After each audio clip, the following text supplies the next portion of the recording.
Tengo cáncer, pero mi novio no lo sabe. Una vez renunció a la universidad de sus sueños por mí, y una vez, en la escena de un accidente de coche, me abandonó a mí, que estaba herida, y corrió presa del pánico hacia otra mujer. Morí, el mismo día en que él estaba en el extranjero, encendiendo fuegos artificiales con su secretaria. Capítulo 1. El día en que supe que había un tumor creciendo en mi cerebro.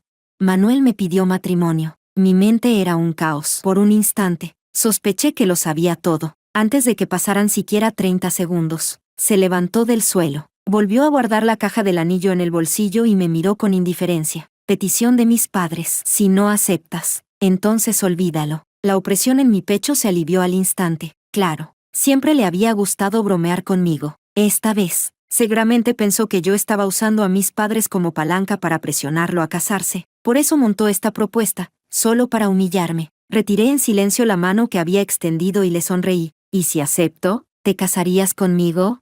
Me sostuvo la mirada sin decir una palabra. La respuesta no podía ser más clara. La verdad es que dolió. Si no te casas conmigo ahora, después no podrás aunque quieras, dije, reprimiendo el ardor en los ojos y hablando con una indignación fingida. A Manuel no le importó. Se quitó la chaqueta y la dejó sobre el respaldo del sofá, con un leve rastro de burla en la comisura de los labios. ¿Estás segura de que habrá siquiera ese día? Siempre veía venir las cosas.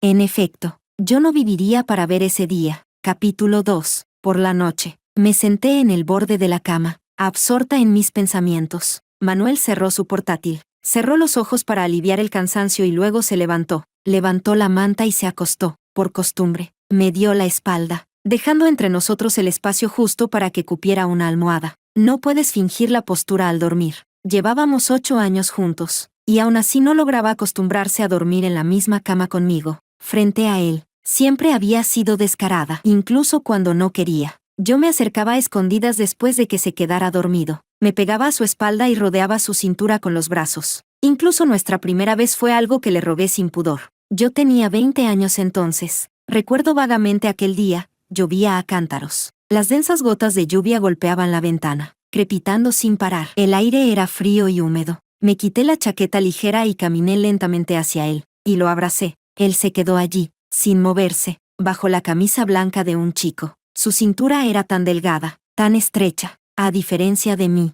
su temperatura corporal era alta. Temblaba de vergüenza, pensando que si me rechazaba, bien podría morirme. Levanté la cabeza e hice todo lo posible por sonreírle, pero las lágrimas me nublaban la vista. En aquel entonces, me aterraba oír de su boca palabras como desvergonzada, repugnante, patética. Al fin y al cabo, yo seguía siendo solo una chica joven, lo bastante imprudente como para actuar sin pensar, pero sin la capacidad de soportar las consecuencias. Me miró con frialdad, como si fuera a apartarme al segundo siguiente. Me temblaban las manos mientras desabrochaba sus botones, y las piernas me flaqueaban tanto que apenas podía mantenerme en pie. ¿Qué estás haciendo?, preguntó. Tartamudeé, incapaz de decir una sola palabra. Bajó la cabeza y me besó. El sabor amargo de las lágrimas se mezcló en el beso. Ni siquiera sabes cómo seducir a alguien, tonta. Percibí un leve olor a alcohol. Su novia se había enamorado de otro. Estaba de mal humor. Aproveché el momento y me colé. Desde entonces, quedó pegado a un parche de piel que no podía despegarse jamás. En la oscuridad, miré la silueta tenue de la lámpara del techo. Tal vez, cuando la muerte está cerca, el corazón se vuelve más sereno. La persona a la que una vez perseguí con todas mis fuerzas, desperdiciando mi juventud. El amor por el que una vez me despedacé, ahora, nada de eso parece tan importante como poder ver el sol mañana por la mañana. Capítulo 3. Al despertar al día siguiente, la luz del amanecer que entraba por la ventana cayó sobre mi rostro y me produjo una ligera sensación de confusión. El médico dijo que quizá el tumor estaba presionando el nervio óptico. Ahora, cada vez que miro algo, necesito un rato para poder enfocar bien. Manuel estaba recostado en el cabecero de la cama leyendo una revista financiera. Antes, cuando los fines de semana nos quedábamos en la cama, yo siempre me le enredaba como un pulpo, inevitablemente. Alguna mano o alguna pierna terminaba sobre él. Era una reacción inconsciente del cuerpo. Manuel bajó la mirada. ¿Ya despertaste?, le sonreí. Buenos días. Él echó un vistazo a mi hombro, con un significado difícil de descifrar. Anoche dormiste bastante tranquila. Seguí sonriendo. De pronto frunció el ceño. Hace un momento, en sueños, ¿Qué tonterías estabas diciendo? Me toqué la cara. Estaba húmeda. ¿Había llorado? Temiendo que siguiera indagando, me incorporé un poco y lo miré con seriedad. Soñé que llegaba a Noruega, que veía la nieve y la aurora boreal. De verdad quiero ir. ¿Podemos? Lo miré con ojos suplicantes, con un leve ruego. Manuel me ignoró. No hay tiempo. Abrí la boca y, poco a poco, sonreí. Entonces está bien. Quizá mi reacción fue demasiado calmada, porque él giró la cabeza y me miró un momento antes de hablar con tono neutro. Marzo del año que viene. Este año no puedo sacar tiempo. Asentí. Todavía debería dar tiempo. Capítulo 4. En realidad, lo que soñé fue con Manuel a los 12 años. Antes no era así. Había sido una persona muy buena. Yo nací con el paladar delicado, esto no me gustaba, aquello tampoco. Y además tenía miedo de que los adultos me regañaran. Él podía comerse sin ningún asco lo que yo dejaba en el plato, no como después de crecer, cuando ni siquiera tocaba el vaso del que yo había bebido. En la escuela me acosaban, me tiraban del pelo, garabateaban mis cuadernos. Él siempre era el primero en ponerse de pie, golpear a esos chicos molestos por mí, explicarle todo al profesor y darme su cuaderno nuevo. De pequeña era muy introvertida y venía de una familia monoparental. Sin su protección, probablemente habría sufrido un acoso terrible. Más tarde murió mi madre, y lloré hasta casi perder el conocimiento. Dije, ya no hay nadie que me quiera. Él dijo, no será que no haya nadie. Yo lo repetí, y él también. Me senté en el suelo y lloré toda la noche. Él soportó un fuerte dolor de muelas y me consoló toda la noche. Al día siguiente tenía toda la mejilla hinchada. Después de eso, le dije que me gustaba. Me quité la ropa y me lancé a sus brazos. Su expresión fue totalmente fría. Dijo que yo era despreciable. Capítulo 5. El lunes, al ir a trabajar, el móvil de repuesto de Manuel se quedó en casa, así que fui a la empresa a llevárselo. De camino, alguien llamó. Miré la nota del contacto, 11. Qué íntimo. Durante todos estos años, él siempre me había llamado por mi nombre y apellido. Serena, Serena. Cuando mi madre me puso el nombre, probablemente esperaba que yo viviera en paz y sin sobresaltos. Lamentablemente, ni siquiera he cumplido 30 y ya tengo cáncer cerebral, traicionando por completo sus expectativas. Pensándolo bien, en mi familia ya había genes tumorales. Mi madre, mi tía y mi bisabuela murieron todas de cáncer. Y cuando se fueron, también eran jóvenes. Al llegar a la empresa, Zoe me detuvo, distante pero educada. El director general está en una reunión. Por favor, espere un momento. Zoe fue compañera de universidad de Manuel y, tras graduarse, se convirtió en su secretaria. Todos los asuntos grandes y pequeños de Manuel los gestionaba ella. El tiempo que pasaban juntos cada día era mucho mayor que el que pasaba conmigo. Lo que me molestaba era que, durante la universidad, ellos habían salido juntos, aunque no fue mucho tiempo. Siempre fue una espina clavada en mi corazón.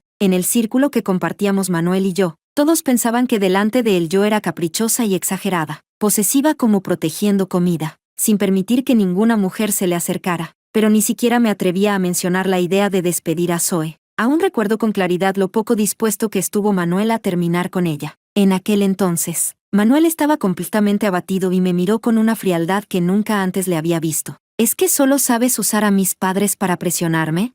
Tenía la voz ronca. Incluso me pareció ver un brillo de lágrimas en sus ojos. ¿La quería tanto?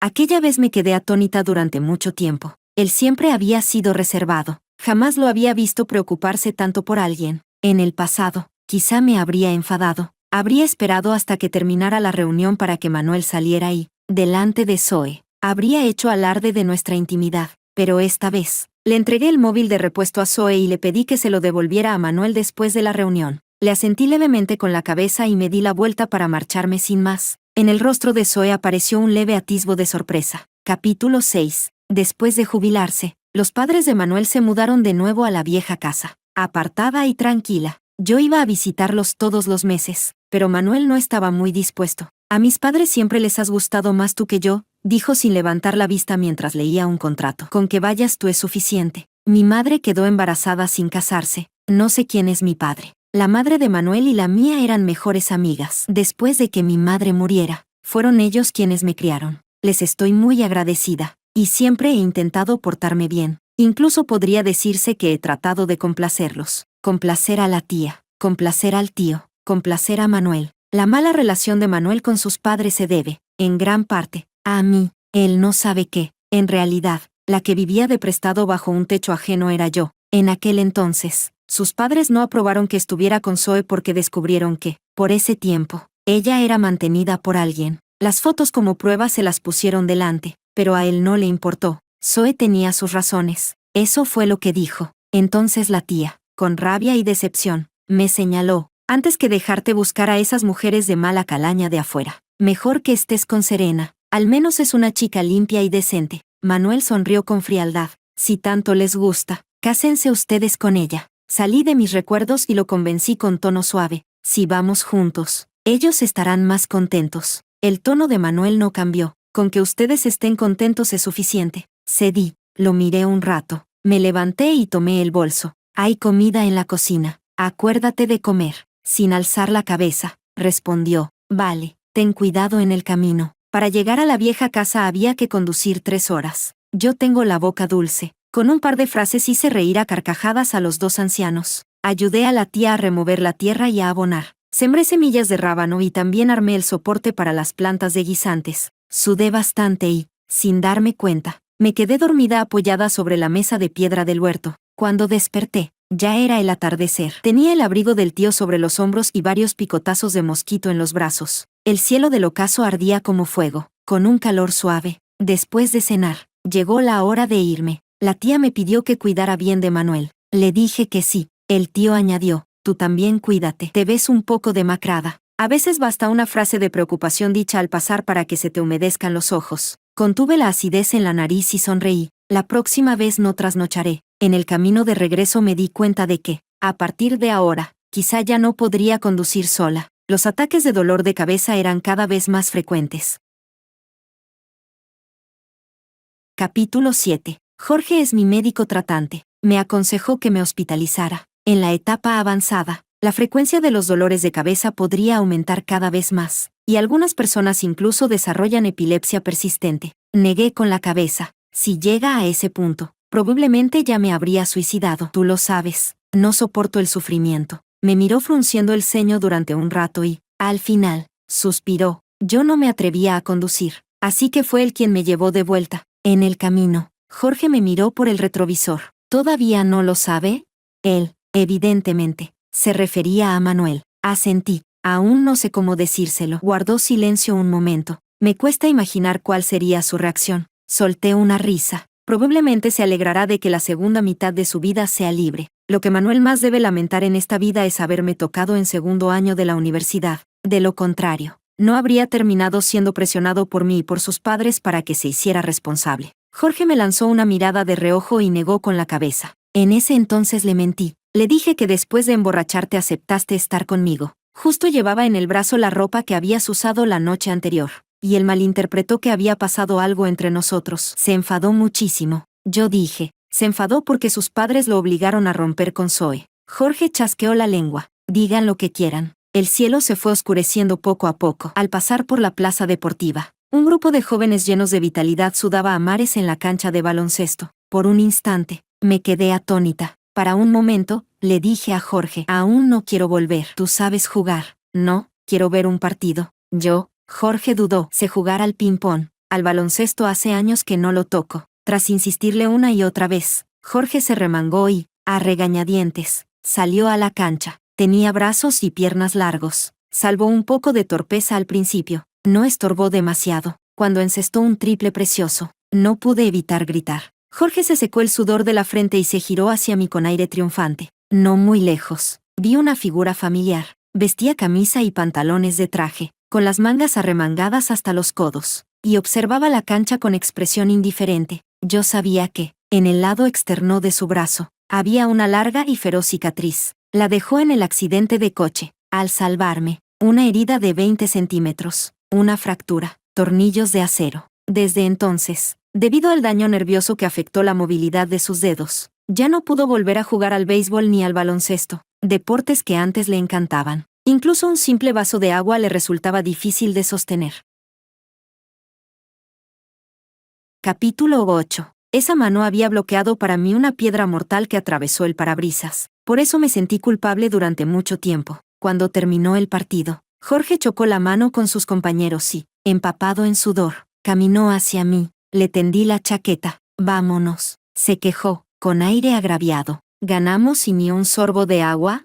Solo hay de la que yo ya bebí. Extendió la mano. Dámela. No sé en qué momento Manuel se fue. Me sentí un poco incómoda. Vamos, te compro agua. Cuando llegué a casa, Manuel ya se había aseado y estaba tumbado en la cama con el pijama puesto. Yo me duché, me acosté, y él apagó la luz. No dijimos ni una palabra en toda la noche. Al día siguiente, a nuestra cita de fin de semana se le sumó de repente una persona más. La empresa planea hacer un proyecto de parque de atracciones. Traje a Zoe para que vea el terreno, explicó Manuel con indiferencia. No dije nada. Caminamos un tramo. Zoe parecía estar resfriada y no dejaba de toser. Manuel frunció el ceño. Si estabas enferma, ¿por qué no lo dijiste? Zoe sonrió. Llevo varios días resfriada. Pensé que con medicación se me pasaría, pero al salir y que me diera el viento, empeoró. Manuel se quitó la chaqueta y se la tendió. Zoe se envolvió bien en ella. Gracias por preocuparse, jefe. El cielo estaba nublado y el viento soplaba con fuerza, sin intención de parar, golpeando las mejillas hasta hacerlas doler. Manuel encontró una cafetería, pero a la hora del almuerzo estaba llena y solo quedaban mesas en la entrada. La hizo sentarse en el asiento junto a la pared, a resguardo del viento, tal vez por las corrientes frías. Mi cabeza empezó a dolerme de nuevo. Me brotó sudor frío por todo el cuerpo. Las piernas se me aflojaron y, de manera instintiva, agarré el brazo de Manuel. Bajó la mirada hacia mí. ¿Tú también estás enferma? Su tono no sonaba preocupado, más bien tenía un matiz de burla. Me esforcé por mantenerme en pie y solté su brazo. No desayuné casi nada. Tengo un poco de hipoglucemia. No dijo nada. Voy al baño, dije. Él respondió con un breve asentimiento. Me di la vuelta y respiré hondo. El dolor de cabeza era tan intenso que apenas podía pensar con claridad. Algo caliente empezó a deslizarse por mi nariz. Unos clientes que venían de frente mostraron expresiones de sorpresa. Me estaba sangrando la nariz. Me tapé rápidamente boca y nariz. Bajé la cabeza y aceleré el paso hacia el baño. Cerré con pestillo la puerta del cubículo y llamé a Jorge para preguntarle qué debía hacer. El teléfono sonó durante mucho tiempo sin respuesta. Una oleada de náuseas me subió al pecho y me incliné sobre el inodoro, vomitando hasta perder el aliento. El ácido gástrico me quemó la garganta. Después de vomitar, curiosamente, el dolor de cabeza disminuyó un poco. Me apoyé en la pared y tardé bastante en recuperarme. Me eché agua fría en la frente. Me lavé la cara y salí por la puerta lateral de la cafetería. Al volver, vi que Zoe tosía bastante fuerte y que Manuel le daba suaves palmadas en la espalda. De pronto, sentí un escozor en los ojos. Tal vez era celos. Me acerqué y puse delante de ella Ambroxol y jarabe de níspero. Fui a la farmacia a preguntar. Dijeron que para la tos esto ayuda un poco. Zoe los tomó con sorpresa. Gracias, señorita Serena. La mirada de Manuel permanecía fija en ella, sin dedicarme ni un solo instante. ¿Tú también, no te ves muy bien de cara? Inesperadamente, fue Zoe quien notó que algo me pasaba. Entonces Manuel dirigió su mirada hacia mí, con cierto escrutinio. Sonreí. Me duele un poco el estómago. Él dijo con tono neutro. Después de comer algo, volvamos temprano. Asentí. En el coche, Jorge me devolvió la llamada. Perdón. El jefe me llamó para reprenderme y no llevaba el móvil. ¿Qué te pasó? ¿Necesitabas algo? Miré a Manuel en el asiento del conductor y dije en voz baja. Solo me dolía un poco el estómago. Quería preguntarte qué medicamento tomar. Ya pasó. Estoy bien. Jorge guardó silencio medio segundo. Entonces hablamos cuando vuelvas. No pude evitar esbozar una sonrisa. Siempre había sido tan listo. Manuel se giró hacia Zoe. Te llevo al hospital para que te vean y te pongan suero. Zoe dudó un momento y aceptó. Luego Manuel miró hacia mí por el retrovisor. ¿Y tú? ¿Quieres ir al hospital para que te hagan un chequeo? Negué con la cabeza. Déjame aquí. Tomo un taxi y vuelvo sola. No reaccionó demasiado. Como quieras. Miré el paisaje por la ventanilla. A veces no podía evitar pensar, si Manuel supiera que me estoy muriendo, ¿se arrepentiría de tratarme así? Pero enseguida despertaba de ese pensamiento. ¿Qué tiene que ver con él? Soy yo quien decidió ocultárselo. Unos minutos después, Manuel me dejó en una esquina. Zoe me miró con una expresión ligeramente culpable. El coche se marchó enseguida. Me quedé allí de pie un momento y luego levanté la mano para parar un taxi. Capítulo 9. No volví a casa. Fui a una tienda de conveniencia. Compré un paquete de cerveza y me fui a la orilla del río, bebiendo mientras el viento del agua me daba en la cara. En realidad no tenía intención de hacerme daño. Solo bebí media lata y sostuve el resto en la mano. Como tenía miedo al frío. De paso compré una chalina en una tienda de ropa al borde de la calle. Jorge me había preguntado por qué no le decía a mi familia que estaba enferma. Antes de morir, fui yo quien cuidó de mi madre todo el tiempo. Cuando estaba en sus últimos días, su aspecto era cadavérico, demacrada, con las venas contraídas, tanto que ni siquiera podían encontrar dónde clavar la aguja. Esa se convirtió en la imagen más profunda que tengo de ella. Cada vez que la recuerdo, es como si una nube oscura se acumulara sobre mi corazón, en mitad de la noche, al despertar de los sueños. Esa sensación desesperada y desoladora de ver a un ser querido torturado por la enfermedad nunca se disipa. Mi muerte no tiene por qué ser así. En lugar de que me acompañen en tratamientos inútiles, presenciando como poco a poco me vuelvo débil y miserable.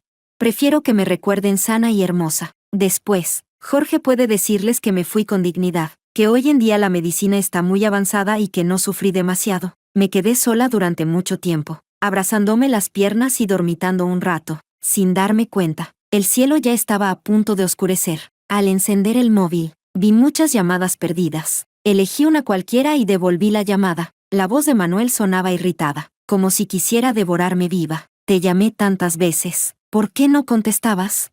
Me quedé atónita un momento antes de reaccionar, con la sensación de haber pasado algo por alto. ¿Qué pasa? ¿Ocurrió algo? Guardó silencio un buen rato. Su respiración era pesada, como si estuviera intentando controlar sus emociones. ¿Dónde estás?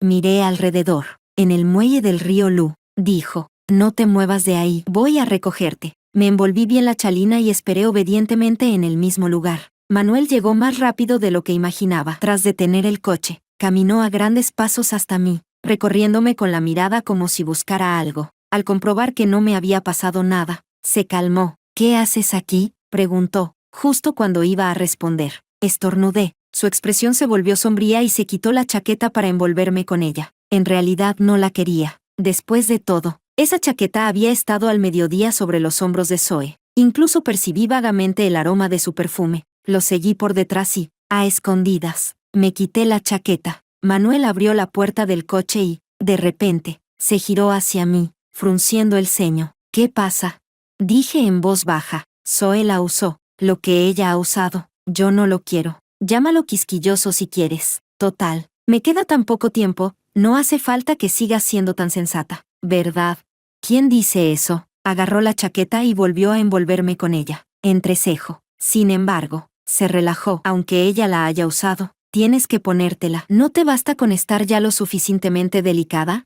Dentro del coche, encendió la calefacción. Hace calor, dije. Te lo tienes merecido, respondió. Después de aquel accidente de coche, Manuel se volvió muy cuidadoso al conducir. Un trayecto de 5 kilómetros le tomó más de 10 minutos. Al entrar en casa, de pronto me sujetó la mano y, al inclinar la cabeza, olió el alcohol en mí. ¿Cuánto bebiste?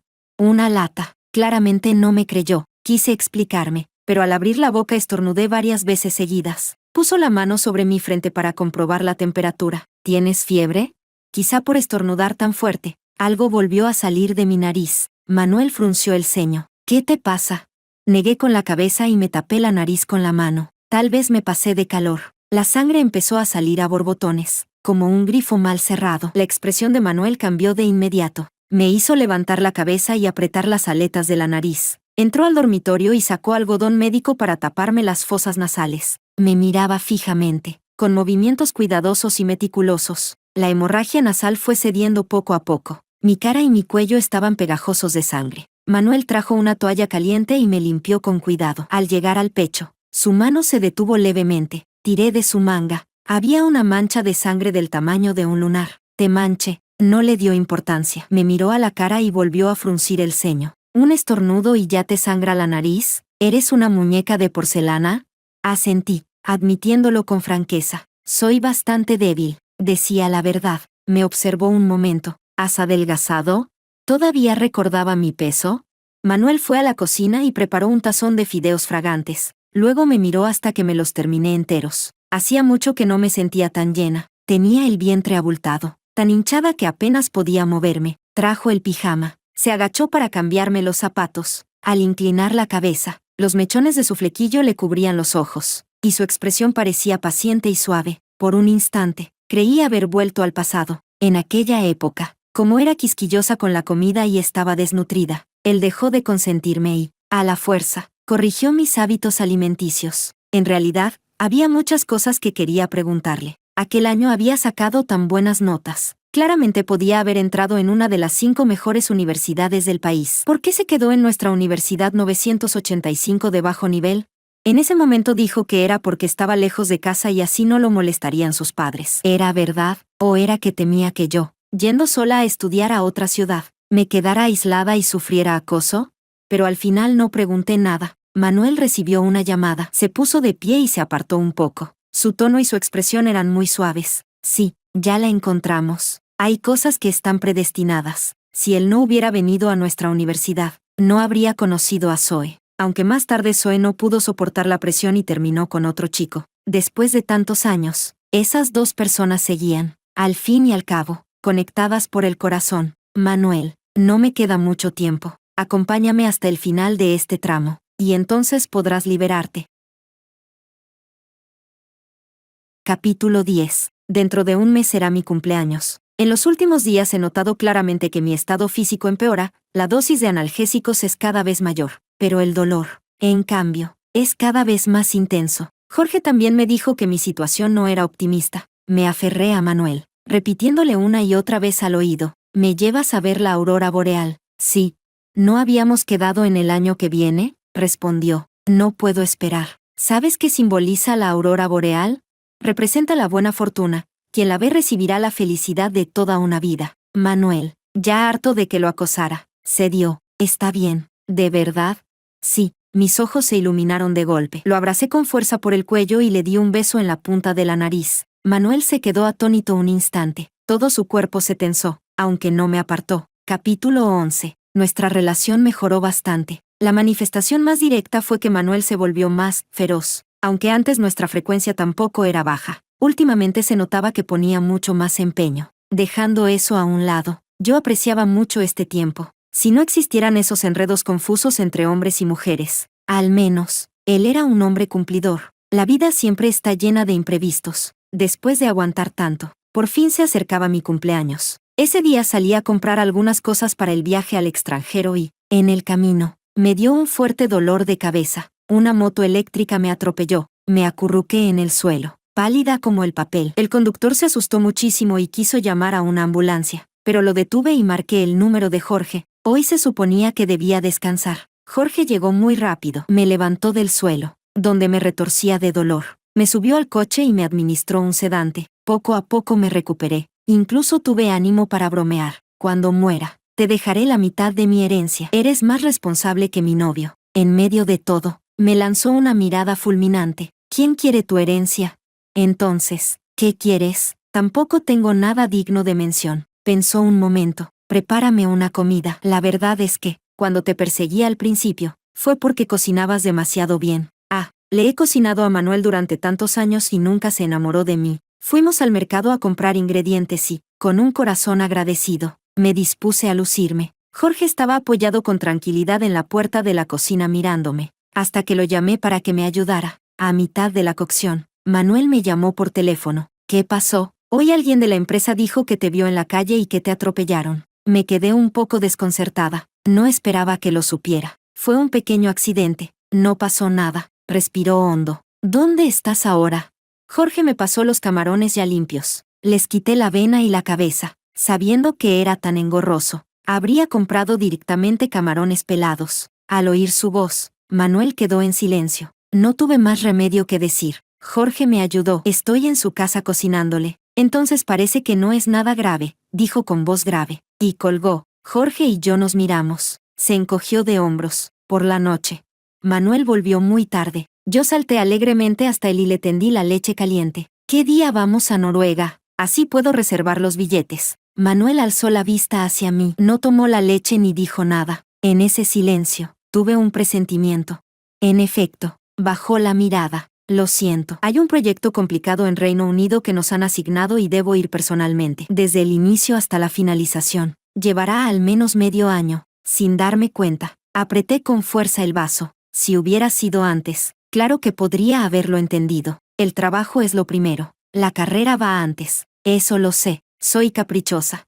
Pero jamás lo he estorbado cuando se trata de asuntos serios. ¿No se puede posponer un poco? A Noruega tampoco iríamos muchos días, dije, algo perdida. incluso con un matiz de súplica, quizá sorprendido por mi insistencia. Me miró. Vamos el año que viene. Podrás quedarte todo el tiempo que quieras. Tras un largo rato, asentí. Pero ya no habrá oportunidad, tal vez por sentirse un poco culpable. En la cama me dio la espalda. Manuel me abrazó desde atrás, dejando besos menudos en mi cuello y mis hombros. Yo no respondí. Él tampoco se enfadó. Siguió besándome poco a poco. Incluso besó mis dedos uno por uno. Al principio daba cosquillas. Luego la intensidad se volvió más feroz. 5 meses sin verse, parecía querer compensarlo todo. A la mañana siguiente, recogió unas pocas cosas. Zoe llevó el coche hasta fuera del patio. Manuel se despidió de mí. Buscaré tiempo para volver. Dicho eso, se dispuso a marcharse. Yo dije, ¿no me das un abrazo? Dudó medio segundo y se inclinó hacia mí. Zoe sacó la cabeza desde el coche. Jefe, es hora de irse. El gesto de Manuel se detuvo. Claro, delante de otros siempre había sido poco cercano conmigo. Me miró. Espérame. Luego se dio la vuelta y caminó hacia Zoe. Yo, como de costumbre, empecé a contar. 1, 2, 3, 10 pasos. No se dio la vuelta. Antes siempre esperaba que se girara para mirarme, aunque fuera una sola vez, al menos para demostrar que le costaba irse. Por desgracia, esta vez tampoco hubo excepción.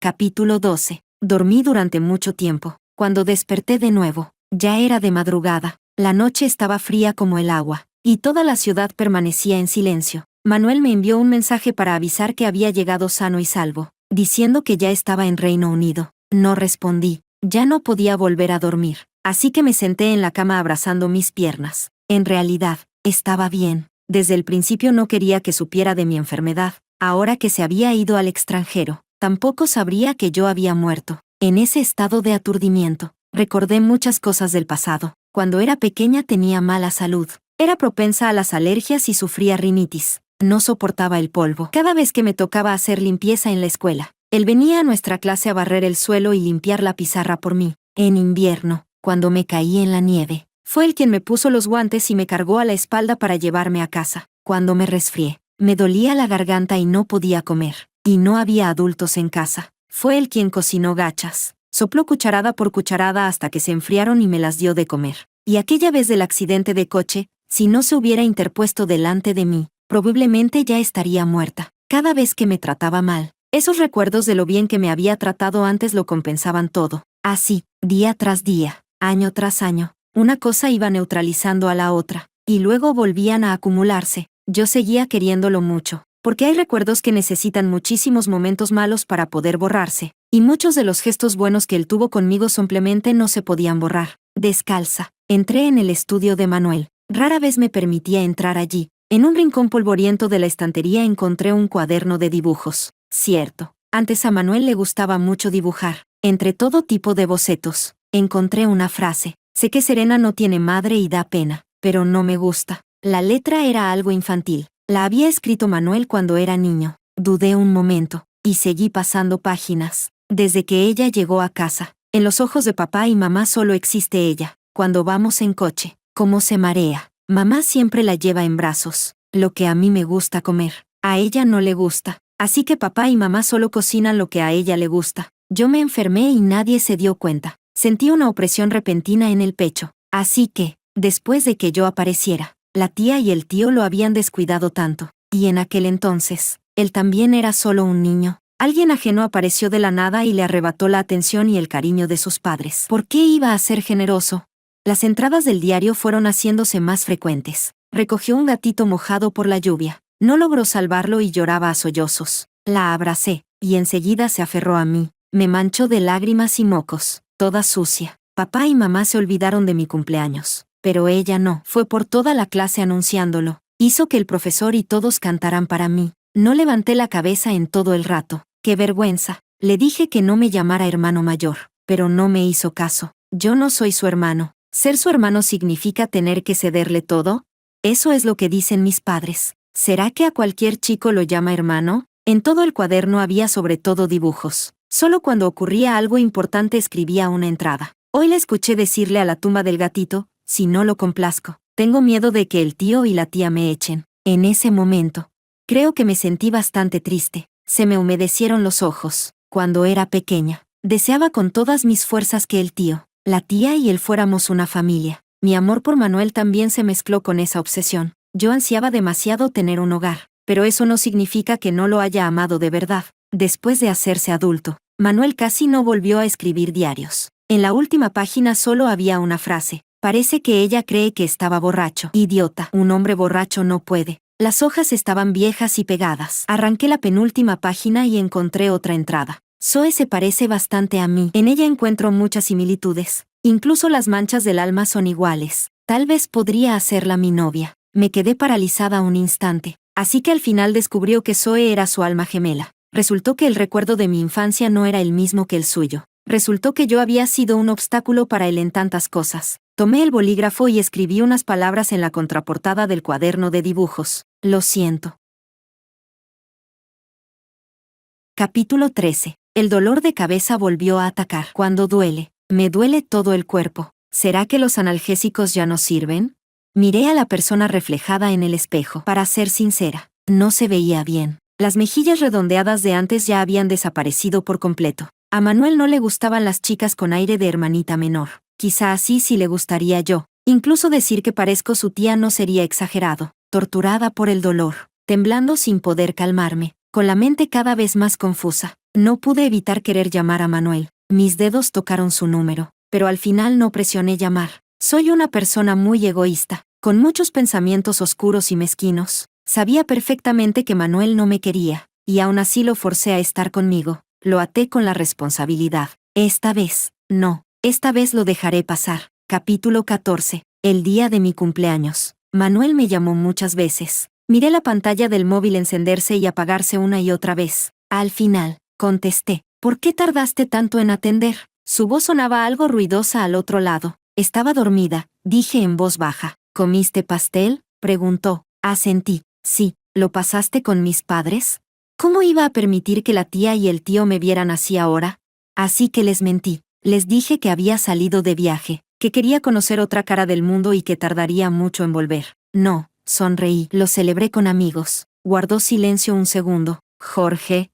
De hecho, él era el amigo más cercano con el que seguía en contacto desde hacía tantos años. Sí, el pastel lo compró él. Lo malo es que se equivocó y lo pidió con un año de más. Encima me dijo que como ya estoy avanzada en meses, un año cuenta como otro. Qué pesado es. En realidad, hacía bastante tiempo que no lo veía. Manuel respondió con un simple, ajá. Últimamente me duele mucho el estómago, y también el corazón. Me duele tanto que acabo rodando por el suelo. Quise hacerme la mimada, pero tenía la garganta ronca, así que el efecto no fue muy bueno. Vuelve pronto. Sí, quiero verte. ¿Has oído la historia del pastor y el lobo? Antes, cuando Manuel tenía que irse de viaje de trabajo con Zoe, yo quería acompañarlo. Si él no aceptaba, lo amenazaba con suicidarme. La noche antes de que partieran le mandaba mensajes diciendo que si no me llevaba, no seguiría viviendo. Yo solo hablaba por rabia, pero no pensé que él se lo tomaría en serio. Manuel vino corriendo. Yo estaba sentada en el suelo con las piernas cruzadas, sosteniendo un cuchillo de mesa sin filo y pasándolo por mi muñeca. La preocupación de su rostro se enfrió al instante.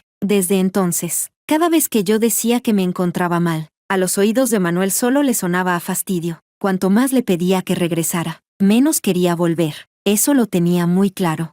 Como era de esperar. Del otro lado lanzó fríamente un «espera a que termine el trabajo» y colgó. Qué decir, lograr que me quisiera no fue fácil. Lo intenté durante 20 años sin éxito. Pero lograr que me odiara, eso sí que sabía hacerlo. Así, cuando se enterara de mi muerte, quizá le dolería un poco menos, si es que aún llegaba a dolerle. Capítulo 15. Un mes después, estaba en un bar tranquilo escuchando música. En la mesa de al lado estaban varios amigos de Manuel, hombres y mujeres. Llevaba una gorra de béisbol con la visera muy baja y estaba toda vestida de negro, encogida en un rincón, así que no me reconocieron. Escuché mi nombre en medio de sus chismes. Resulta que Manuel quería romper conmigo. Dijo que había sido demasiado tiempo, que tanto él como yo estábamos cansados, hartos ya. Lo pensé un rato y empecé a recoger mis cosas de la casa. Ropa, zapatos, cepillo y vaso de dientes, y también esos adornos y colgantes que, según él, tenían un gusto vulgar y que yo había metido a la fuerza, grandes y pequeños. Todo lo que me pertenecía lo saqué. Así, cuando su nueva novia se mudara, no discutirían por ver cosas que yo había dejado. Empaqué todo ese revoltijo, La mayor parte la llevé al vertedero, y algunas cosas las vendí de segunda mano. Entre ellas estaban nuestras fotos de boda. Nos las habíamos hecho por curiosidad durante un viaje familiar al extranjero. La tía y el tío también tenían una copia. Antes las atesoraba muchísimo y las colgaba en el lugar más visible de la casa. Pero eso no se puede vender de segunda mano, así que solo podía tirarlas. Antes de irme, miré una última vez la casa. Ya está. No quedaba ni un solo rastro mío. Ah, no. Dejé un oso grande de peluche, marrón, en el sofá del salón. Lo compré porque me parecía que se parecía a Manuel. Le prendí una nota. El osito es para Zoe. Cuánto le gustaba Zoe a Manuel. Aquella vez íbamos los tres en el mismo coche. Yo conducía. Manuel iba en el asiento del copiloto. Zoe estaba sentada detrás de mí. Cuando nos embistió aquel camión fuera de control, Manuel me protegió de las piedras que salieron volando, pero la carrocería deformada me atrapó con fuerza. Las piernas quedaron encajadas bajo el volante. Los cristales rotos se clavaron en mis muslos y la sangre corría sin parar. Quizá fue un mecanismo de autoprotección del cuerpo. En ese instante estaba entumecida. Ni siquiera sentí dolor.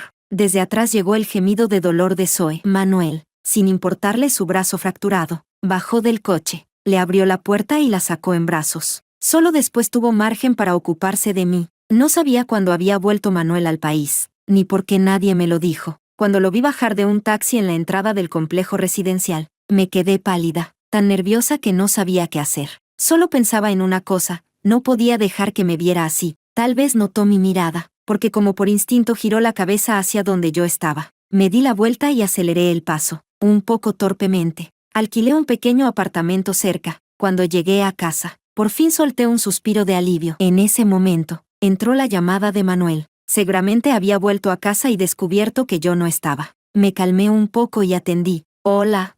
La voz de Manuel, algo fría, llegó por el teléfono. ¿Dónde estás?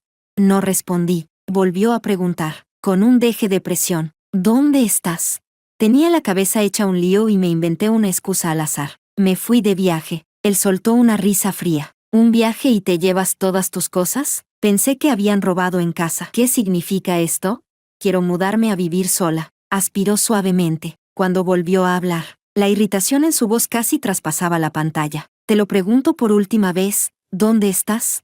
Lo pensé un momento. Apreté el móvil con fuerza y dije, terminemos. Del otro lado hubo silencio. Colgué. 2 noches después, fui en secreto a la antigua villa. El oso grande que había dejado estaba tirado en el jardín. Lo había mojado la lluvia. Estaba sucio y desaliñado. Con su carácter, después de que yo lo tratara así, seguro que no lo había podido soportar. Le toqué la oreja al oso y me lo llevé. Cargarlo era pesado y un poco ridículo. Meterlo en el asiento trasero del taxi también costó lo suyo. En el fondo, tenía un poco de egoísmo. Esperaba que, en el futuro, él y Zoe pudieran acordarse de mí de vez en cuando. Pero también esperaba que no me tomara demasiado en serio. Dime, si yo muriera, cuando Manuel ya no pudiera comer los platos que cocino, ni oír mi voz, ni verme todos los días rondando delante de él para molestarlo, ¿llegaría a echarme de menos? Capítulo 16. He perdido mucho peso. Siento que no estoy muy lejos de esa situación más indigna de la que hablaba Jorge. La eutanasia no es legal en el país. La verdad es que me frustra bastante. Y tampoco quiero ir a una Suiza desconocida para mí. Con mi estado físico actual, ni siquiera podría soportar un viaje así de agotador. Jorge dijo que, si quería ir, él podía llevarme. Cuando lo dijo, había compasión en sus ojos. Incliné la cabeza y lo miré. ¿No sería demasiado cruel para ti? Llevarme allí con sus propias manos. Después, seguro que tendría pesadillas. Tras pensarlo durante mucho tiempo, decidí saltar al mar. Ríos, lagos, mares. De todos ellos, Manuel era el único que no soportaba el mar. Le gustaban los arroyos sinuosos, los ríos amplios, los lagos tranquilos y apacibles, pero no la inmensidad misteriosa del océano. Él siempre ha sido una persona bastante aburrida. Así está bien. Muero en un lugar que no le gusta, y él también se ahorra preocupaciones, para que no estropee el paisaje si algún día se acuerda de mí. Aunque Jorge se negó, aún así dejé la mitad de mi herencia para él en el testamento, como amigo o como médico. Ha sido demasiado atento conmigo, y yo no tenía nada digno con lo que devolverle tanto. Para ser sincera, tampoco tengo mucho dinero. Al principio quise grabar un video para el tío y la tía, pero al pensar en mi aspecto actual, lo dejé estar y solo escribí una carta de agradecimiento. Desde pequeña había querido llamarlos papá y mamá, así que así los llamé en la carta. Espero que no se molesten. El viento marino soplaba en ráfagas, aullando con aspereza junto a mis oídos. En las historias de mi red social vi una foto que había publicado Manuel. Él y Zoe estaban viendo fuegos artificiales. Recuerdo que Zoe dijo una vez que lo que más añoraba eran los fuegos artificiales de su infancia, cargados con los deseos más ingenuos y hermosos. Uno tras otro, fuegos artificiales de formas distintas florecían en el cielo nocturno, deslumbrantes y coloridos, estallando en puntos de luz brillante que luego caían, como una lluvia de estrellas, lenta y dispersa. Se parecían muchísimo a la forma más exuberante de la vida. Dejé el móvil sobre una roca y me lancé al mar. Capítulo 17 y extra. Jorge. Cuando le informé a Manuel de la muerte de su novia Serena, frunció el ceño y no me creyó. No hagas bromas de ese tipo. Señor, no estoy bromeando. Le entregué la carta póstuma de Serena. Esto es para sus padres. Por favor, entréguelo. No la tomó. Ni siquiera bajó la mirada para echarle un vistazo. ¿Otra vez está armando un drama? En el fondo me reí para mis adentros. Señor, el cuerpo de Serena ya ha sido encontrado por la policía. Puede ir a la morgue a confirmar si se trata de ella. Después de decir eso, me di la vuelta y me fui. No miré su expresión. 7 días después de la muerte de Serena, Manuel regresó del extranjero. Sus padres, al no poder contactar con Serena, denunciaron su desaparición. La policía me localizó a través de algunas pistas y les conté todo el proceso. Al mismo tiempo, recibí un correo electrónico programado que Serena me había enviado. En él me decía que ya se había ido, que no la extrañara demasiado, y me daba la contraseña de su piso alquilado, pidiéndome que ayudara a entregar sus cartas póstumas al tío y a la tía. Decía que me había escrito un recetario muy detallado, que si en el futuro quería comer los platos que ella cocinaba, podía aprender a hacerlos yo mismo. En el frigorífico había chiles encurtidos y kimchi que ella había preparado, suficientes para que yo comiera durante mucho tiempo. Llevaba tanto tiempo sin ponerse en contacto conmigo que yo ya tenía un mal presentimiento. Murió en un día tan ordinario. No se lo dijo a nadie, ni siquiera a mí. Yo estudiaba en una universidad de medicina. Como en la cafetería de su universidad había un salteado de huevo con brotes de soja y torta de trigo que estaba muy bueno. Todos los mediodías iba a pedir uno. Me sentaba solo y lo comía despacio. Siempre he tenido el problema de comer de forma muy selectiva. Con el tiempo, ella se dio cuenta y cada vez me miraba en esa dirección. Luego se le estropeó la bicicleta. Pasé por allí y, de paso, la ayudé a arreglarla. Así nos conocimos. Probablemente pensó que yo era muy pobre. Tan pobre que solo comía una vez al día. Y siempre lo mismo, ese salteado. Así que cada vez pedía a propósito 2 raciones de carne y fingía no poder terminarlas, pidiéndome que la ayudara a acabar. A mí me divertía verla actuar, así que la acompañé en esa farsa durante mucho tiempo. Hasta que más adelante, cada vez que nos veíamos, traía una gran bolsa de fruta, snacks y artículos de uso diario, diciendo que las chicas del dormitorio querían adelgazar y le habían pedido que yo las ayudara a comerlo todo. No pude más. A propósito, me puse ropa de marca y llevé un bolso triangular de Prada para verla. Ese bolso, las chicas deberían reconocer la marca, ¿no? Ella me observó con bastante sorpresa, muy seria, y señaló mi bolso. Esto parece el de ese. Su expresión cambió un poco. Seguramente pensó que era una imitación, pero temió herir mi autoestima y, conteniéndose, me elogió. Está bonito. Yo tenía cada vez más ganas de reír. Siempre fue así. Incluso después de morir, quiso dejarme la mitad de su herencia. Cuando vi esa serie de números ingresar en mi cuenta bancaria, no pude evitar reírme. Reí, y al final me desplomé en el suelo, cubriéndome los ojos que empezaban a humedecerse. Manuel debió de haber ido a la morgue a confirmar el cuerpo. Cuando salió, tenía los puños apretados y la mirada perdida. Soy médico. Sé cómo queda un cuerpo que ha estado sumergido en el agua. Probablemente será algo que no podrá olvidar en toda su vida. La policía le entregó el teléfono que habían recogido de una roca. Aún le quedaba algo de batería. La contraseña de la pantalla de bloqueo era fácil de adivinar. El día en que murió el gatito que ella había criado cuando era pequeña. Al igual que muchas de sus contraseñas eran el cumpleaños de su madre. Esa chica era fiel hasta el punto de resultar incomprensible. Tal vez porque su madre murió muy pronto. Ella me decía que había que atesorar a cada miembro de la familia. Ese gatito era su familia. También dijo una vez que yo era su familia. Idiota. Cuando la pantalla se iluminó, lo primero que apareció fue el estado de WeChat de Manuel. Él y Zoe estaban viendo fuegos artificiales en el Reino Unido. La imagen estaba llena de romance y belleza. Eso fue lo último que ella vio antes de morir. ¿Qué habría sentido en ese momento? El rostro de Manuel se volvió mortalmente pálido. Unos días después, Manuel vino a buscarme de repente. Me preguntó cuándo había descubierto ella que estaba enferma. Le dije, el día en que le propusiste matrimonio. El párpado de Manuel tembló un poco. ¿El día de la propuesta? Sí. Me recosté en el respaldo de la silla y lo miré con aire inquisitivo. Pero, ¿qué fue lo que dijiste entonces? Que en realidad no querías casarte con ella. Que solo era una exigencia de tus padres. Pareció comprender algo de golpe. Sus ojos se enrojecieron al instante. Con razón que, me burlé. ¿Con razón estaba tan triste en ese momento? Era evidente que últimamente no estaba bien mentalmente. Había adelgazado muchísimo, con la voz entrecortada, casi suplicante, como si se esforzara por escuchar una respuesta negativa. Preguntó, en el último tramo de su vida, ¿sufrió mucho? Mantuve mi sonrisa habitual. Señor, ella tenía cáncer cerebral. Los pacientes en fase terminal de cáncer cerebral sufren fuertes dolores de cabeza y mareos, acompañados de náuseas y vómitos frecuentes. A veces no veía con claridad, y cuando vivía sola se caía a menudo. Tras la metástasis, ni siquiera podía describir un punto concreto del dolor, porque le dolía todo el cuerpo. No lo soportó y por eso eligió suicidarse. Ella me pidió que les dijera que cuando se fue no sufrió demasiado. Lo miré con crueldad, pero no tuve corazón para que siguieras en la ignorancia. Manuel, ¿qué estabas haciendo tú en ese momento? ¿Acompañando a Zoe a ver fuegos artificiales?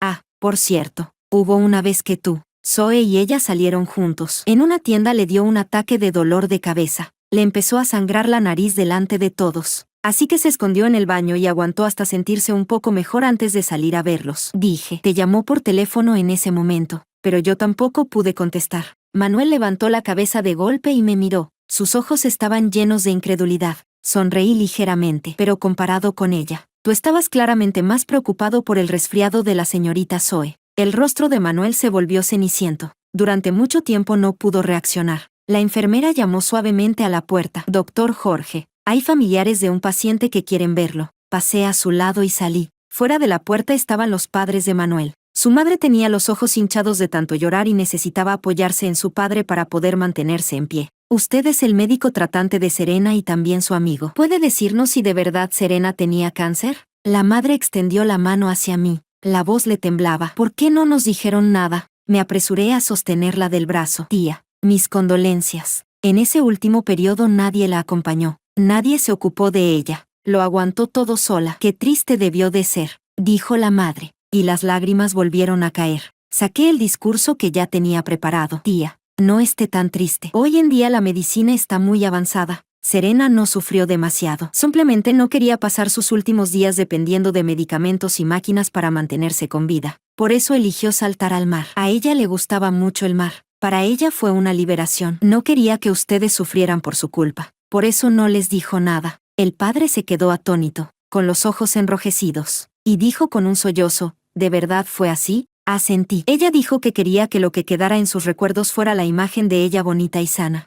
La madre murmuró, hasta el final seguía preocupándose por mi hipertensión. Me decía que tomara la medicación a tiempo y que me hiciera revisiones periódicas, que le pediría a su tío que me vigilara para que no bebiera alcohol. Incluso el día en que se fue, mi Serena me llamó para preocuparse por mí. Se desplomó en una silla del pasillo del hospital. Se cubrió el rostro y rompió a llorar. No noté en absoluto que tuviera nada raro. Manuel estaba a un lado. Él sí conocía la verdad. Por eso el dolor era aún más insoportable. Igual que para mí. Extra, Manuel. Capítulo 1. El primer mes después de la muerte de Serena. A menudo, olvidaba ese hecho. Por la mañana despertaba en la cama familiar y, de manera instintiva, giraba la cabeza hacia un lado, queriendo apartar sus piernas de encima de mí, pero no tocaba nada. A mi lado también había vacío. Ella ya no estaba, y ya no estaría nunca más. Me quedé aturdido durante mucho rato, hasta que de pronto recordé que, en los últimos días de su vida, ella ya casi no se aferraba a mí de esa manera. Una semana después, fui recuperando poco a poco la cordura. Abandoné el proyecto en el Reino Unido. Mis padres no lograban salir del dolor por la muerte de Serena, así que necesitaba quedarme en el país para cuidarlos. Y todos los días iba y venía entre la empresa y la casa de mis padres. La casa en la que viví con Serena la cerré con llave y la puse a la venta a través de una inmobiliaria. En realidad, no había nada de lo que huir. La casa estaba impecablemente ordenada por ella, y no había dejado nada relacionado consigo misma. Ah, sí, dejó un oso tonto. En una nota ponía algo así como, para Zoe. Recuerdo que una vez dijo que yo me parecía mucho a ese oso. Pensé con cierta ironía, ¿esto es regalarme a mí a Zoe? Con una rabia inexplicable, lo tiré sin pensarlo al patio. Un día, mamá dijo de repente, vamos a ver el lugar donde se fue Serena. Al mencionar a Serena, sus ojos volvieron a enrojecerse. Siempre sueño con ese mar. Quizás Serena quiere verme. Cuando terminó de hablar, tanto mamá como papá me miraron. Le puse un poco de comida en el plato a mamá. ¿Puedo pedirle al chofer que los lleve? Mamá me miró. ¿Tú no quieres ir a ver a Serena? Solo es el mar. Además, siempre he tenido miedo al mar. Papá asintió. Desde pequeño, Manuel ni siquiera se atrevía a ir al acuario. Déjalo. Vayamos nosotros. En la televisión estaban transmitiendo unas auroras boreales impresionantes en Canadá. El cielo nocturno parecía haber sido bañado con una pintura verde fluorescente, cambiante e impredecible. Aparté la mirada, recogí los platos y los llevé al fregadero, abriendo el grifo. Mamá trajo del mar una concha y la colocó en la mesilla. Papá dijo que en ese momento ella estaba llamando el nombre de Serena, y que la concha había sido empujada por las olas hasta sus pies, así que lo tomaron como un regalo de Serena para ella. Fuera de eso,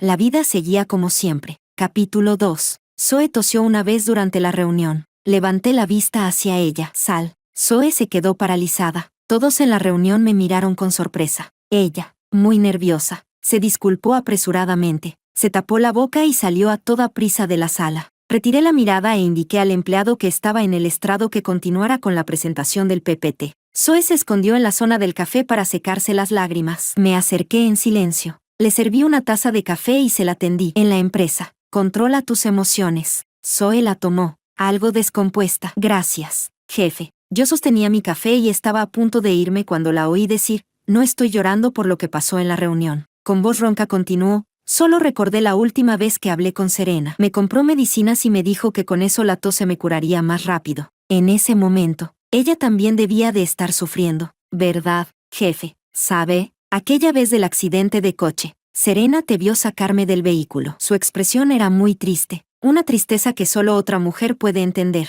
Creo que ella lo malinterpretó. Siempre pensó que, después del accidente, la primera persona que quisiste salvar fui yo. Me quedé paralizado un instante. En aquel momento, la pierna de Serena estaba atrapada bajo el volante por el frente deformado del coche. Su rostro estaba completamente pálido. Zoe gemía de dolor en el asiento trasero. Yo bajé primero y la ayudé a salir. Ella estaba muy asustada y, de forma inconsciente, se aferró con fuerza a mi ropa. La tranquilicé un par de veces y entonces, como si despertara de un sueño, soltó la mano. Pedí a unos transeúntes que llamaran a la policía y a una ambulancia. Luego fui a ver cómo estaba Serena. Estaba atrapada con mucha fuerza. Intenté reclinar el respaldo del asiento del conductor para hacer espacio y que pudiera sacar la pierna, pero el botón de ajuste estaba averiado. Solo pude limpiar primero los fragmentos de vidrio que se habían clavado en la herida y esperar al rescate. Ella, que normalmente le tenía mucho miedo al dolor, en ese momento no emitió ni un solo quejido. No dejaba de mirar mi brazo fracturado,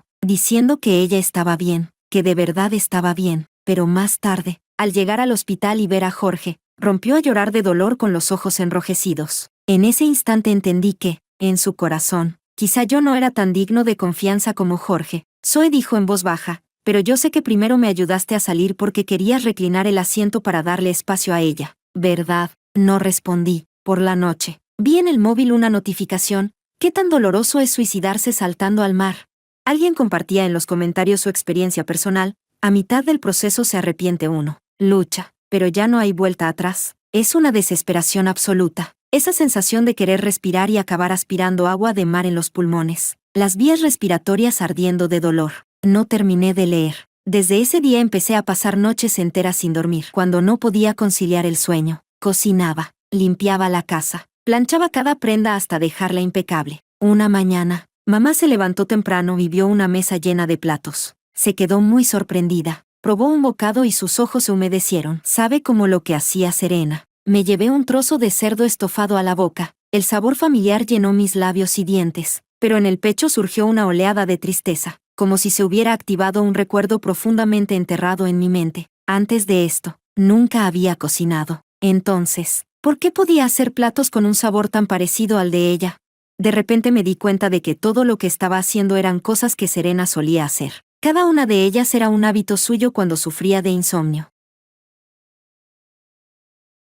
Capítulo 3. Unos días después, El agente inmobiliario me dijo que había un cliente interesado en la casa y me preguntó cuándo podíamos firmar el contrato. Volví a la antigua villa, sin sus cosas. El interior se veía vacío. Ya no estaban los murales infantiles y exagerados, ni los cojines con muñecos en el sofá, ni las plantas verdes que ella cuidaba en el balcón, tampoco la foto de boda que nos tomamos durante aquel viaje. Solo quedaban muebles fríos y sencillos. Me quedé allí de pie, y de pronto tuve unas ganas desesperadas de encontrar alguna huella de su vida, pero no había nada, ni lo más mínimo. No me rendí y rebusqué en cada rincón, pero en ninguno había nada. ¿Y el oso?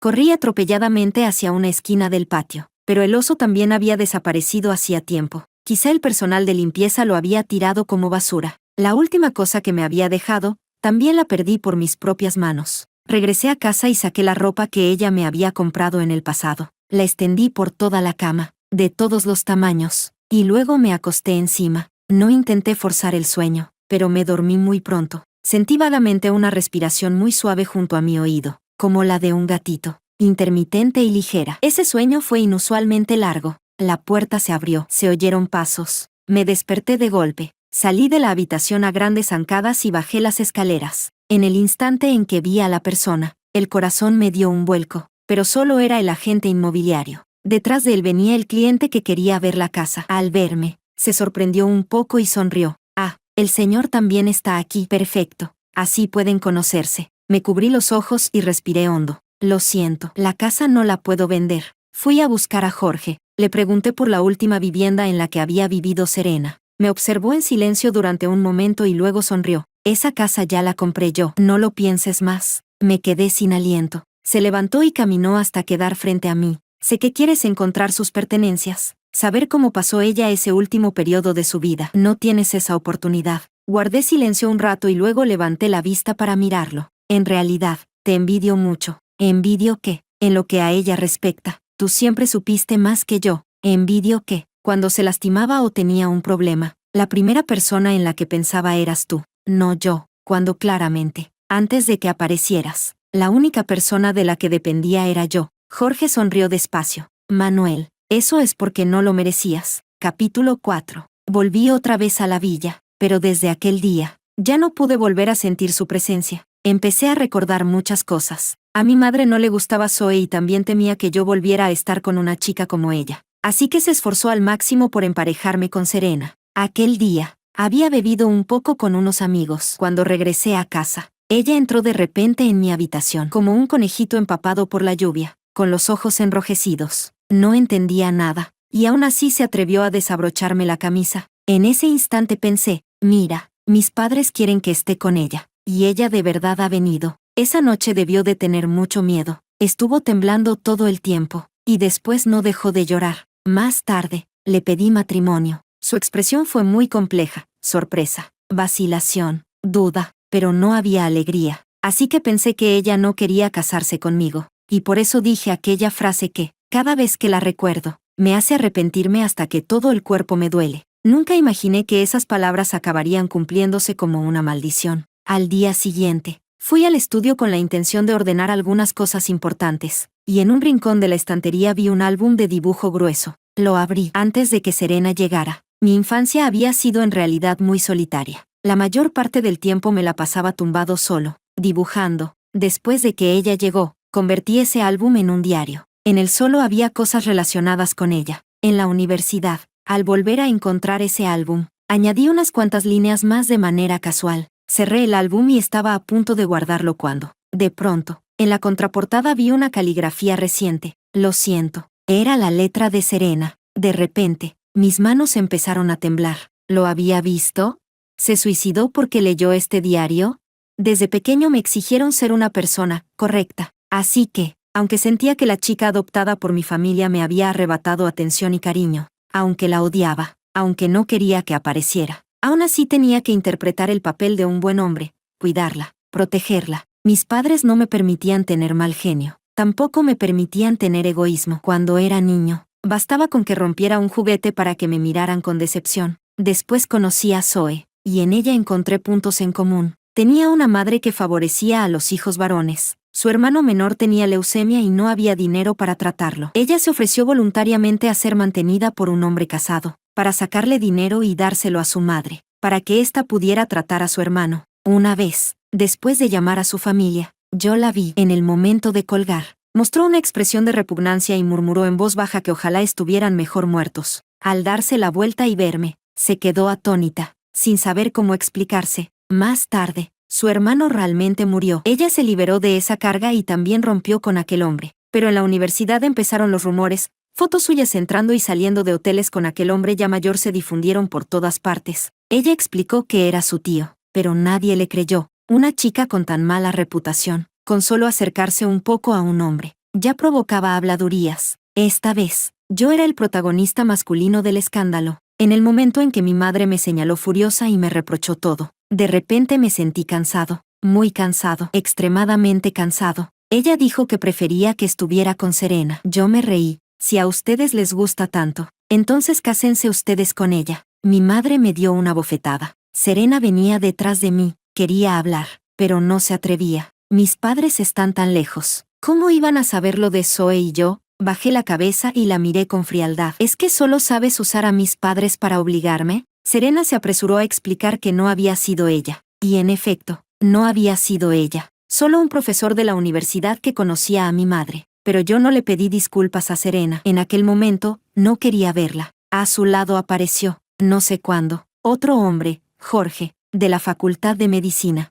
Nunca la había visto tan interesada en alguien del sexo opuesto. Todos los días almorzaba con él en la cafetería. Iba alegremente a verlo cargando una gran bolsa de snacks. Incluso, mientras navegaba por tiendas en línea, me preguntó, ¿qué marca de afeitadora suelen usar ustedes los chicos? La miré de reojo y le pregunté por qué. Ella tartamudeó y dijo que preguntaba por un compañero de cuarto, pero en realidad, la vi regalarle la afeitadora a Jorge junto con una bolsa de fruta, y tocarse la barbilla frente a él, diciéndole que se arreglara un poco más. En ese instante, aquella mezcla de sorpresa y furia me tomó incluso a mí desprevenido. Tal vez, durante esos días, mi rechazo hacia ella, mi falta de voluntad al cuidarla en contra de mis sentimientos, ya habían sido desgastados poco a poco por ella. Desde el momento en que, por aquel gato muerto, lloró y me abrazó, me di cuenta de que no me resultaba tan insoportable. Ella era el único lugar en esa casa donde yo podía respirar, pero ella no conocía mi terquedad, no sabía lo contradictorio que podía ser un niño inmaduro, lo poco que coincidían mis palabras con mi corazón. Hasta el día de su muerte, ella creyó que yo la odiaba. Hasta el día de su muerte, creyó que yo amaba a Zoe. Cuando escribió esas 4 palabras, ¿qué clase de sentimiento tendría en el corazón?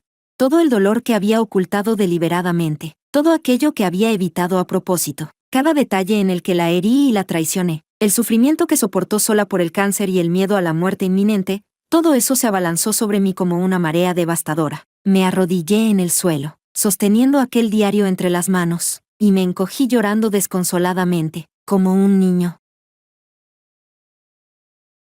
Capítulo 5. Al final, aún así, fui a ese mar. Siempre me había atrevido a no venir. Tenía miedo de recordar su aspecto en el momento de morir. Me quedé de pie en la orilla. El viento marino, salado y húmedo, me azotaba el rostro. Las olas azul profundo se mecían una tras otra, provocándome una sensación de mareo y náuseas. Desde que, a los 6 años, una ola me arrastró y estuve a punto de ahogarme. Padezco mareo al mar.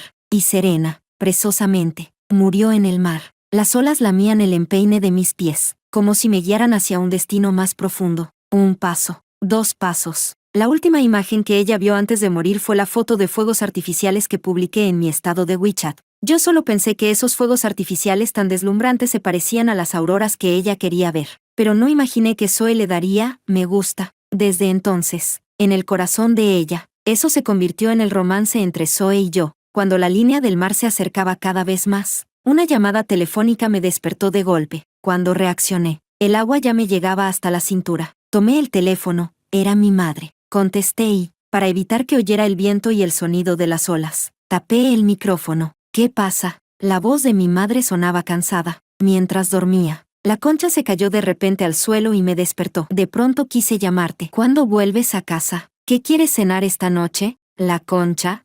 Me quedé quieto un instante. Eso es. Ella todavía tenía a su familia más querida, a quienes yo debía cuidar. ¿Qué ruido es ese de fondo? ¿Estás en la playa?, preguntó mi madre, desconcertada. No, mi voz estaba algo ronca. Ahora mismo vuelvo. Capítulo 6. Unos días después, recibí una llamada. La voz al otro lado sonaba dubitativa. Hermano, soy yo. Hay algo que quizá deba contarte. Antes, en una taberna, puede que nos hayamos encontrado con la cuñada. Estaba tan delgada que no me atrevía a reconocerla. Éramos varios y habíamos bebido demasiado. De repente empezamos a hablar de ti. Ese chico, el 11, soltó todas las tonterías que dijiste borracho en el Reino Unido. Dijo que estar con tu esposa te cansaba, que estabas harto y cosas así. Después de oírlo, la cuñada parecía muy triste y se fue enseguida. Más tarde, cuando me enteré de su muerte, me sentí fatal. Le di muchas vueltas y al final decidí contarte lo que pasó aquel día. Colgué el teléfono y bajé la mirada. Así que esta fue la razón por la que decidió marcharse. Ella nunca sabrá que aquel viaje mío de regreso al país era para pedirle matrimonio. Es cierto que estaba cansado. Estaba cansado de quedarme siempre detrás de ellos, comiéndome unos celos sin límite. Cansado de nuestra relación solo en apariencia. Cansado de desgastarnos mutuamente. Quería preguntarle si estaba dispuesta a casarse conmigo, si quería ir conmigo al Reino Unido a celebrar la boda, pero ella se llevó todas sus cosas y luego me pidió terminar. Siempre creí que a ella le gustaba Jorge. Su amistad con Jorge se había mantenido durante 10 años. Si no hubiera existido mi relación con ella, si no hubiera sido por mis padres, probablemente ya habrían estado juntos desde hace tiempo.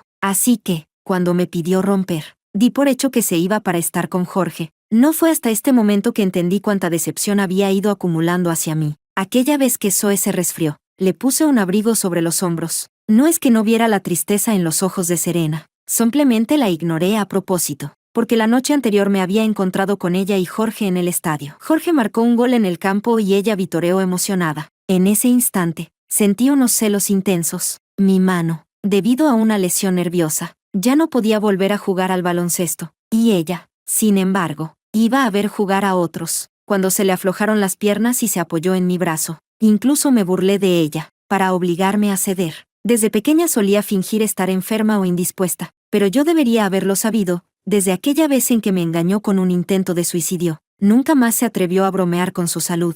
Incluso cuando realmente enfermó, no se atrevió a decírmelo. Mientras yo cuidaba de Zoe, ella se escondía sola para soportar el dolor que le traía el cáncer. Jorge tenía razón. Yo, en efecto, no lo merecía. Ni siquiera tenía derecho a morir junto a ella. Ella debía de odiarme. Por eso, en las palabras que dejó atrás, pensó en todos, excepto en mí.